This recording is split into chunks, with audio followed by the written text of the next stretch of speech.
Hello, I'm Melissa, and I want to share with you about child-directed activity as one of the CREATE standards.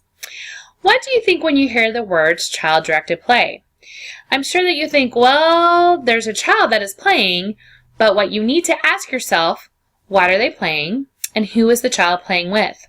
Today on my PowerPoint, I will show you what child-directed play is and why it is all about, and why is it important in childhood. This type of play can be done at home or even in the classroom. This type of play should be done in both settings. So again, I'm Melissa Cooper, and I'm going to share my PowerPoint with you today. First, what is CREATE Child-Directed Activity? What does CDA mean? We're going to talk about that. We're also going to talk about what is its purpose of CDA. I'm going to talk about what is the procedure of CDA? How do you implement CDA? And what does it look like in a classroom? The meaning. Child-directed play, are called CDP for short, is a one-on-one play interaction between a parent or an adult and the child, in which the child directs and leads the play in any way that he or she wishes. So basically, as the adult, we are assisting the children in generating and developing or expanding on their ideas of creations within this activity. So basically, we let the child pick what they want to do, and basically we are modeling and we are talking about the things and the actions that they're doing. It's a great way to let them be creative and let them expand on that, and we will talk more about that. It is primarily used for children that are the ages of 2 to 7 years old, but can also be used through children with interactions through actually as young as 2 all the way to adolescence. And actually, I believe that can actually be used as 2 weeks old. I mean, basically, I know a 2-week-old can't play, but for tummy time or whatever, you can direct what play they want to do as an infant, and you can build on that. In this, the child is making the choices. So when it comes to what is being played or what the activity you are doing with the child, it is like they're making all the choices, and we as an adult, we are just there to be a part of it. The adult follows the child's plays and its behaviors. So basically, again, they are modeling it, and we're doing what they're doing. The purpose. The purpose is to enhance the child's sense of self-control in an appropriate way with self-regulation and to build the child's self-confidence. This is major. This is such a young development thing that needs to happen at home and at school. Actually, with each of your students, you need to help them build their self-confidence as a person and as a student. It also provides an opportunity for the child to have time where the adult's attention is focused just on that child or the student and not the whole environment. It also provides a chance for the child or the student and the adult to have a close connection and contact with each other. This is awesome as a teacher. If you can have some one-on-one time, you really get to know your students, and then in turn, you'll get to know what ways they learn better, what areas you need to work on. So this helps you so much in the classroom. It also improves the attunement between the adult and the child's sense of confidence, again, and security in the relationship. It builds for more subtle and effective interaction time, which is key because, as you know, as teachers, we don't really get a lot of time to do that. The procedure. What we need to do as adults is first follow the child's play and behaviors. If they are down on the floor, then you get on the floor. If they are at the art easel, you go get at that art easel. If they're playing in the sand in the sensory box, go play in the sand in the sensory box. Again, they are your guide, and we follow. And watch to see what the child is playing, and you take cues from that. The second thing you should do, you need to describe to them what you're observing. Just don't sit there and play and let them say everything. Say out loud what the child is doing and play material what they're playing with. Be specific. Be brief. Don't sit there and talk their leg off. You can say, hey, so-and-so, you put the red block on top of the blue block. Or, there goes the car. Wow, that went far. Good job pushing it. You need to show enthusiasm and show encouragement when you describe the actions out loud to the child. Just don't go, oh, yeah, you put the red block on the blue block. I mean, you got to be encouraged, even though I know it may seem silly and crazy, but that's going to help. Also, you need to imitate some of what the child does. You need to physically repeat something that the child does with play or materials that they are using. Like if they put one block on, you put one block on. If they push the car, push the car. If they're making a picture, you draw a picture. And then also, again, you need to verbally repeat something that the child has said. If they said, there goes the car, then you say, there goes the car. Or you need to say, that flower is blue. You can also imitate nonverbal sounds and vocalizations. I think this is key and huge, especially with little ones.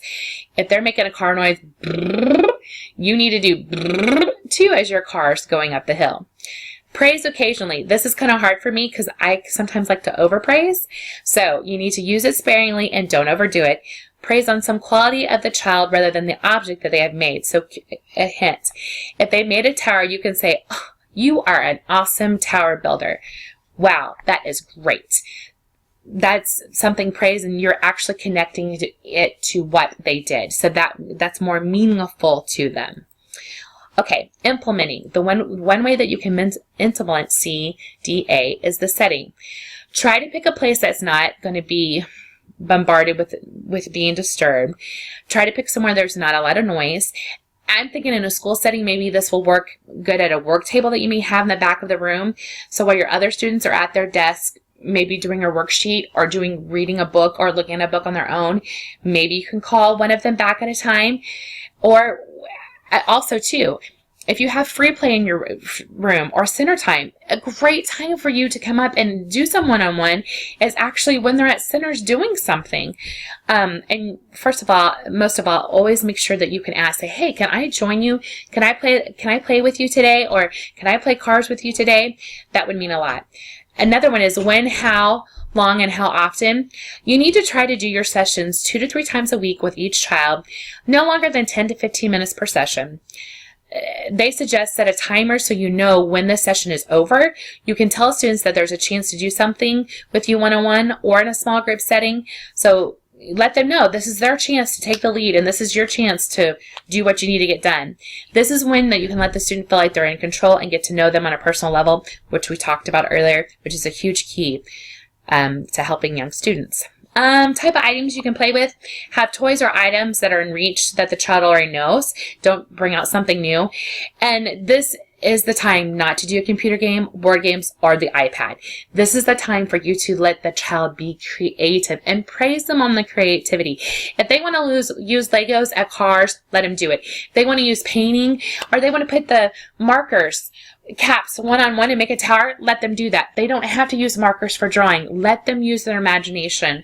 This is a great time that you can do that. And this is a great time where, as a teacher and adult, we don't have to say no. Think of that. A lot of times I know teachers and adults, we have to say no. So this is a great chance for us to say, hey, you take the lead as long as it's being responsible and not being dangerous. Let them do what they need to do. Okay. And this video I would like you to look at later. This is what it looks like in a classroom setting. This is actually from the Center of Research of Education, University of Hawaii. This is showing how to do CDA and its standards. What I love the most about this video was that this little girl was sitting at the table and she kind of took the lead. She goes, well, I want to make a book. So the teacher automatically gets up and says, okay, I'm going to get your paper. And then she starts drawing. She was like, ooh, that must be your cover page. Well, then of course this other student comes over and says, well, I want to make one too. So this, so she said, sure, I'll get you the stuff. Well, then the student wanted the teacher to draw it. And she's like, no, you can draw it. You know how to do this.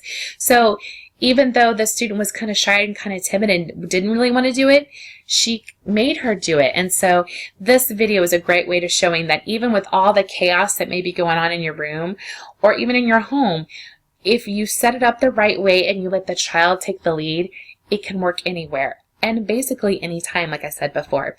And then also I'd like to share with you where I got my great information. Of course, I told you before, I went to the website, the Center for Research of Education at the University of Hawaii, but also I got a PDF form from the Washington State Psychological Association from Dr. McCurdy. He had this all written out about the procedures, the ideas, the rules. So if you're interested in this, that would be a great place for you to go back and look. Also, I just want to reiterate, I think on some level, we already do this type of play and learning with our students, but I think by understanding the standard of CDA and looking at the why it's so important, I think it would help us to do more constructive play. Don't get me wrong, play is very important, and play is a must in every child's life and our students' lives. But also, just because we're playing and having fun doesn't mean we don't have to have meaning. So to me, CDA is a way to have fun, but also to have a meaning. And I can imagine not wanting to build up a child's self-esteem or help them to become a better student or just a better person overall, because this is really going to help that student or that child that's really shy or doesn't know to really how to exert themselves. If you build that one-on-one relationship with them and keep doing this, you're going to notice that they're going to get stronger, not only in probably their classroom work, but they're going to have a stronger voice, and they're going to start standing up for themselves, and then they're going to start asserting themselves, and then they're going to start learning a whole bunch more, and they're going to help others. So this is a great tool, and I can't actually going through this, I can't wait to go into my classroom tomorrow. And we always do, when we have free time, I always pull a task box that I have set up, that's working on goals. That's all great and dandy, but also too, by doing this project and looking at the standards and what it really meant to do CDA, I want my students to go pull out the cars on their own, or go get the scissors and the glue stick and the magazines. I want to give them more control of that. And I think sometimes as a teacher, as a parent, I forget to do that. So from this, I learned that I need to kind of back up a little bit and let them take the lead and not me so much. So thank you so much for being a part of this, and I hope you enjoyed it, and I hope you have a new way of thinking about child-directed play. Thank you. Bye-bye.